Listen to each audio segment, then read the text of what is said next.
তো গাইস অনেকদিন পর ঘুরতে বেরিয়েছি, তো দেখো কত কষ্টে আমার হাজবেন্ডকে অনেক পটানোর পরে এই যে একটা সামনে পার্ক ছিল সেখানে নিয়ে গেল। তো আমার হাজবেন্ড কোথাও নিয়ে যেতেই চায় না, তো অনেক পটানোর পরে অনেক চেষ্টার পরে একটু সফল হয়েছি।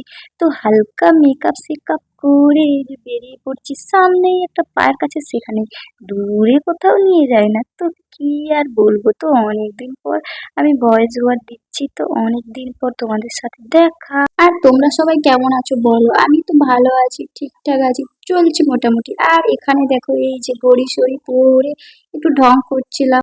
আর হাজবেন্ডকে দেখো, হাজবেন্ডের তো কোনো আতা পাতাই নেই, সবসময় ফোনে ব্যস্ত থাকে। এই দেখো টুকটুক করে চলে যাচ্ছি সুইমিং পুলের দিকে। দেখো সুইমিং পুলটা কত সুন্দর, এখানে একটু স্লো মোশন ভিডিও বানাচ্ছিলাম। তো এইভাবেই চললো আমাদের দিন। আর ওই দেখো লাস্টের চাঁদ মামা তো